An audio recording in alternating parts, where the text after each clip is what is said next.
When Neil Druckman revealed at Summer Games Fest 2022 that he was working on a new unannounced game, there was much speculation as to what this new game could be. Could it be a brand new IP, introducing us to a new world with new characters? Could it be a licensed franchise, allowing us to see Naughty Dog's spin on properties like The Punisher or Star Wars? Or could it be from an existing Naughty Dog franchise that we haven't seen in a while? Well, with recent news, it seems that the game he was talking about is none of these things, but rather a continuation of Naughty Dog's most critically acclaimed and recently developed franchise with The Last of Us Part 3. Dr. Pooplove here, and today I want to talk about everything we know about The Last of Us Part 3 and why it makes perfect sense. And stick around to the end because I will also be sharing my thoughts on the potential of the sequel happening, but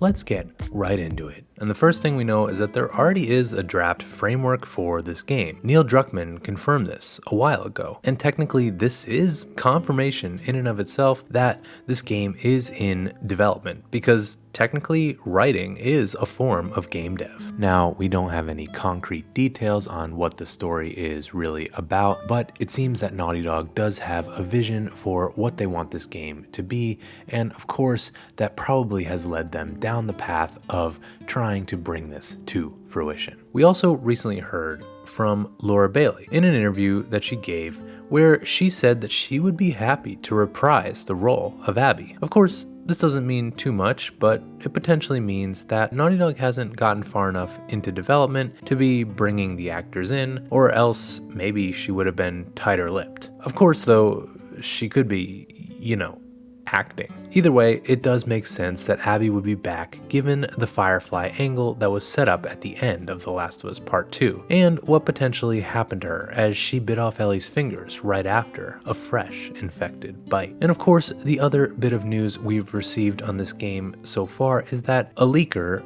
Viewer Anon, who is notable in the movie space, but he's actually been right about some gaming leaks as well, has stated that The Last of Us Part 3 is currently in development and will come after Factions 2, developed by Naughty Dog, and has also seemingly confirmed what many, including myself, have speculated, that a new studio will be working on Uncharted with some Naughty Dog support. And the implication from this is that The Last of Us Part 3 may actually be coming sooner than we expected, and that a new IP may not be next in line. But beyond these leaks, I think it also just makes perfect sense that this game is happening. The first reason for that is that the series doesn't feel complete. The Last of Us Part 1 had an open ending, but at the same time, it felt conclusive and satisfying in a way that a sequel wasn't totally necessary, and it may have actually been a more powerful way to end the series. But The Last of Us Part 2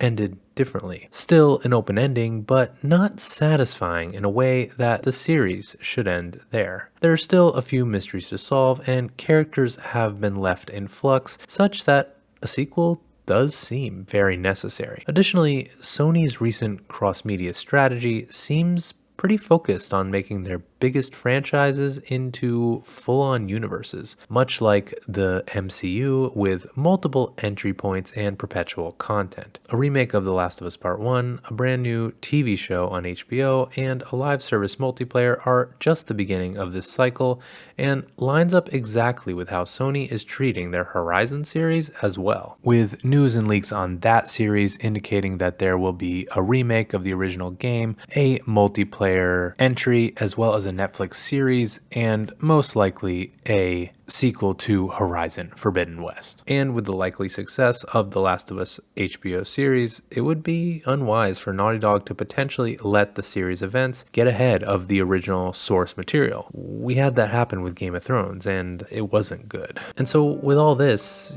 yeah, it's pretty safe to say that this game is happening. And while I do really want a Last of Us Part 3, I personally was hoping for a new IP IP first. Of course, a new IP could still happen, as I believe there are multiple teams at Naughty Dog who could be at various stages of development, but I think there is some chatter out there that is assuming that a new IP is also in development, mostly based on the fact that people saw some interesting, what looked like concept art within the environmental design of The Last of Us Part 1. While I definitely think that it could be possible, I don't think we should be hanging our hats on that as some definitive proof that a new IP is also in development. And so yeah, I am a little bit disappointed by the thought of this, in that Naughty Dog has this great creativity that has developed some really great IPs, and I was really looking forward to seeing something new a little bit sooner than what this is leading me to think. But I also worry about the oversaturation of The Last of Us content, and whether it will make people stop regarding this IP as something special. And in many ways, this continuation of The Last of Us kind of feels like a shrewd business move from Sony rather than a pure creative endeavor. But of course, my opinion on this matter seems to be in the minority. Either way, I will be excited to play this game, as of course I do love The Last of Us. It is my